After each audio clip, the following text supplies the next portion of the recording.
Bismillah. Elhamdülillah.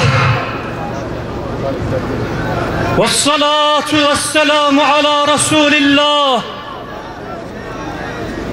İnna lillah ve inna ileyhi raciun. Sakın Allah'ı zulmedenlerin yaptıklarından gafil sanma. Allah onları ancak gözlerin dehşetle dışarı fırlayacağı bir güne erteliyor. Şüphe yok, mazlumun zalimden intikam alacağı gün, zalimin zulmettiği günden daha çetin olacaktır. Bizi zalimlerden eyleme ya Rab. Bizi zalimlere meyledenlerden eyleme ya Rab. Bizi zulme seyirci kalanlardan eyleme Allah'ım. Ah Gazze!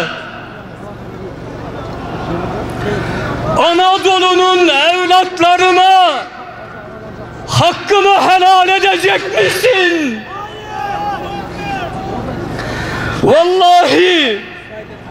Vallahi yüreklerimiz senin için yanıyor. Çaresizlik girdabında kıvranıyoruz.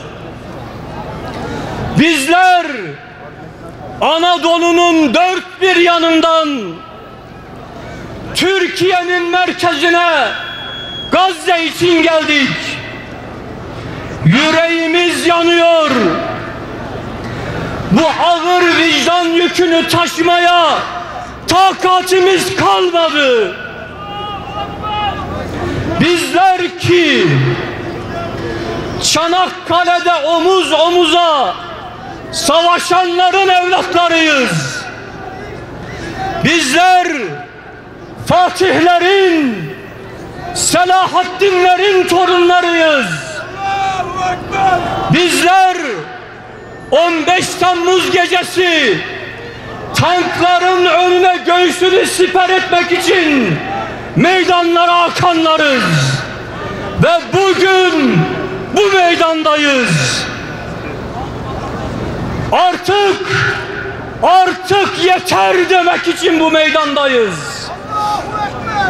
Sözün çoktan bittiğini, bıçağın kemiği kestiğini, sabır taşının un ufak olduğunu haykırmak için buradayız.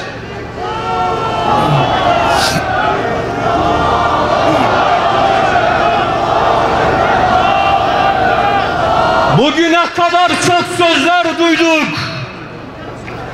Yöneticilerimizin, Cumhurbaşkanımızın, Dışişleri Bakanımızın İsrail'in soykırımcı bir terör devleti olduğunu teyit eden konuşmaları, sözleri yüreklerimize su serpti.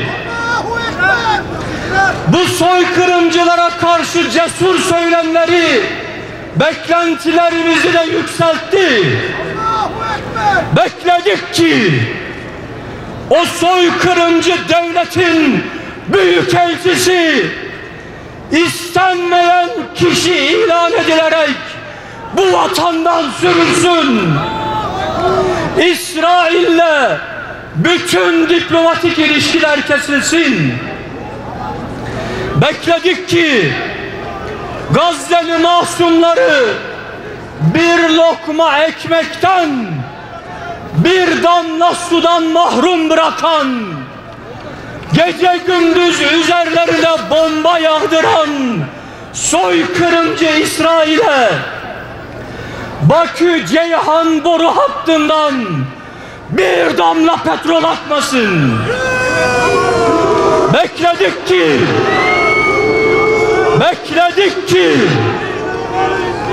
bizim topraklarımızda da gözü olan, işgalci İsrail'in, destekçisi Amerika'nın kürecik gözü kör edilsin. Bekledik ki Gazze'de soykırıma iştirak edip bizim vatanımıza gelen o çifte vatandaşlara soykırımcı bir köpeğe layık olan yapılsın. Bu vatanda onlarla aynı havayı solumayalım. Bekledik. Dahasını da bekledik.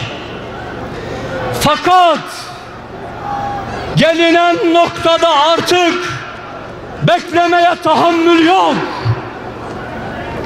Siyonist vahşet açlığın kimyasal imha silahı olarak kullanıldığı öyle bir noktaya vardı ki bugün bize bunların hepsini unutturan bir tek taleple bu meydana toplandık. Hemen ama hemen Gazze'ye insani yardım koridoru açılmasını istiyoruz. Cumhurbaşkanını, meclisi, milletvekillerini, tüm partileri, tüm yetkilileri göreve çağırıyoruz.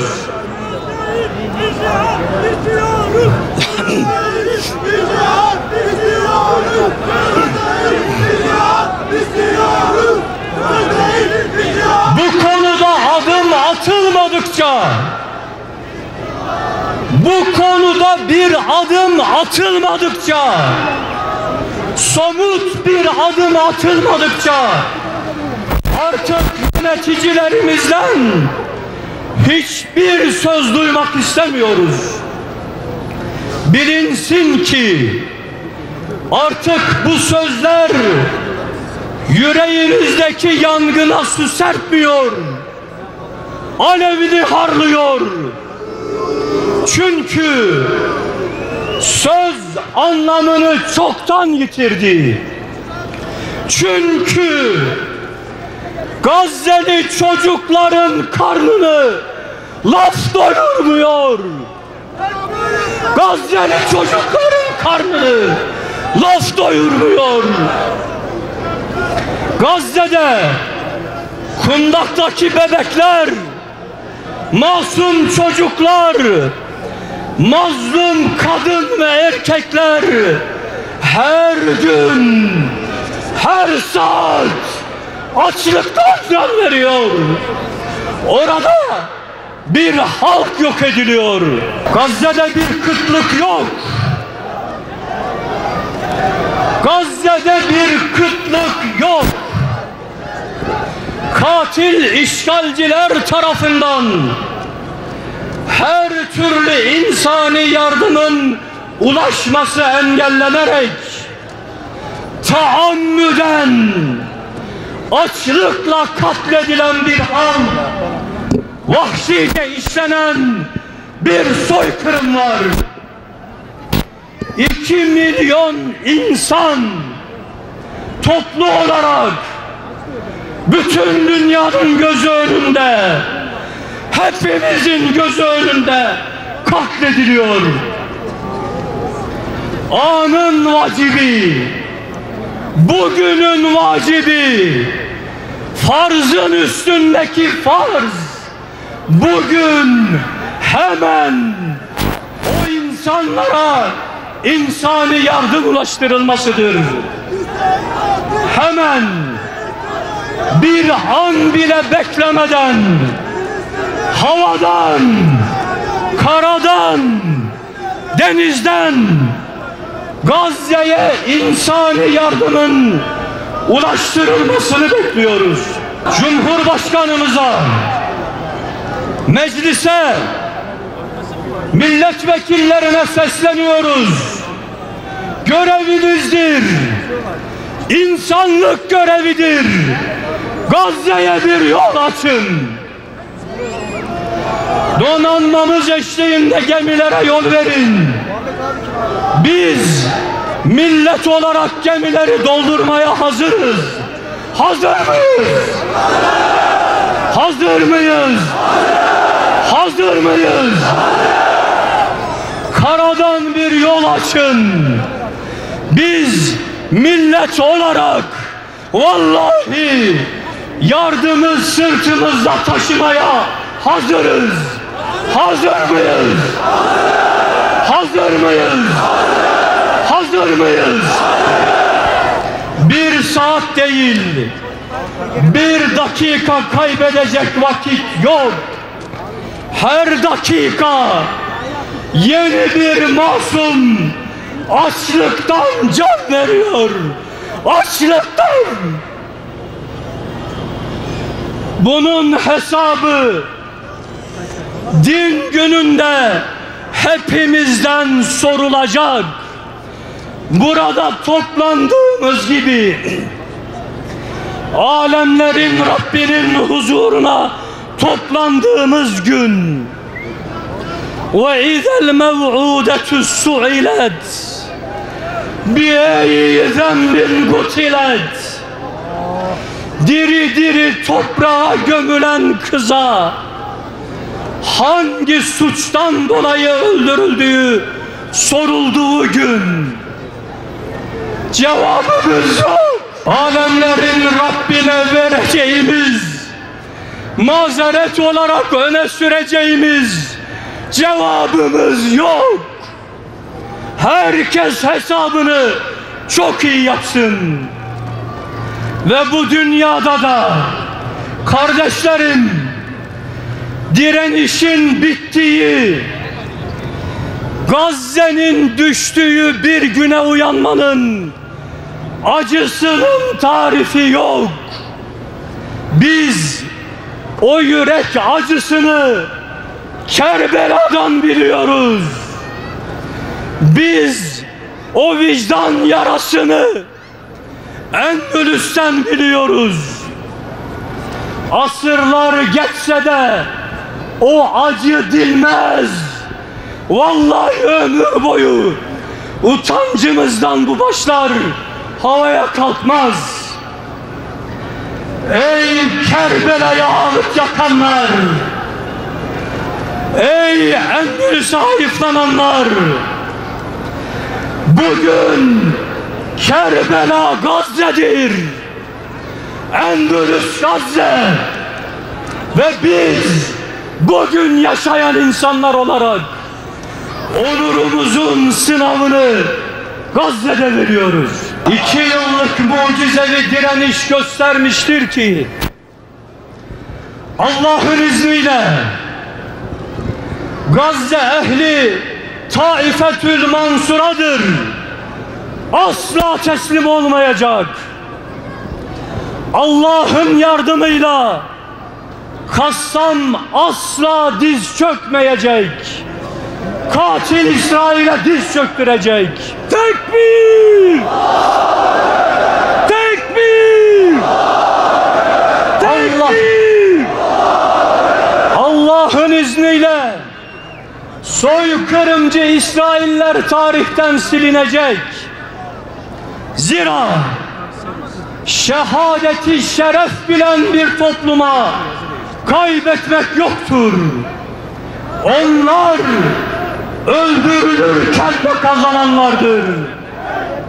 Fakat bu vahşi soykırıma seyirci kaldığımız her gün, her an biz kaybediyoruz. Dünyada izzetimizi, ahirette cennetimizi kaybediyoruz. Onun için kaybedecek bir anımız yok.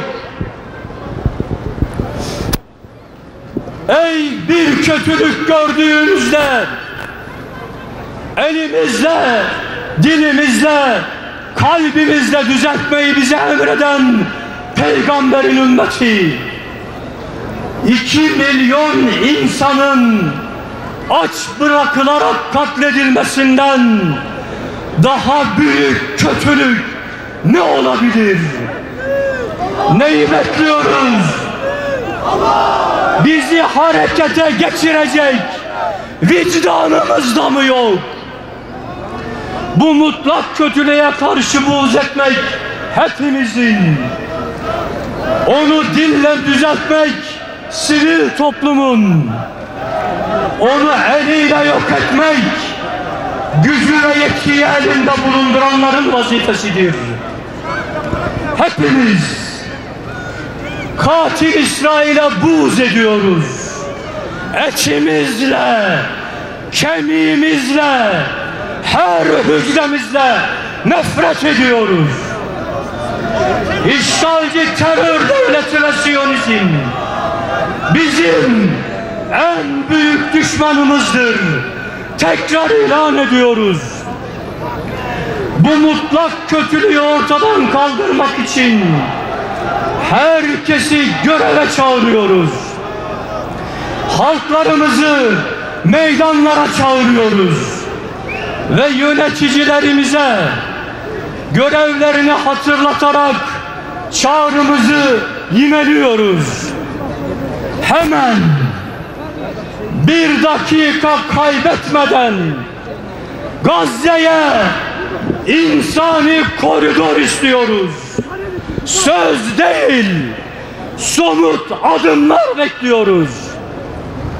Bu mutlak kötülüğü ortadan kaldırmak için devlet olarak atacağınız her adıma millet olarak destek vereceğimizi, arkanızda olacağımızı ahdediyoruz. Adım atın, milyonlar arkanızdan gelecek. Ve Allah'ın vaadini hatırlatıyoruz. Ya eyyühellezine amenu İn tensurkumullahu yansurkum ve yusabbit ekdamakum. Ey iman edenler! Siz Allah'a yardım ederseniz Allah da size yardım eder ve ayaklarınızı sabit kılar. Gazze ve Kudüs yolunda ayaklarımıza sebat ver ya Rab. Gazze ve Kudüs yolunda ayaklarımıza sebat ver ya Rab. Bir yol aç ya Rab. Zalimlerden alacağın intikamına bizleri memur ve muvaffak kıl Allah'ım. Esselamu aleyküm ve rahmetullahi ve berekatuhu.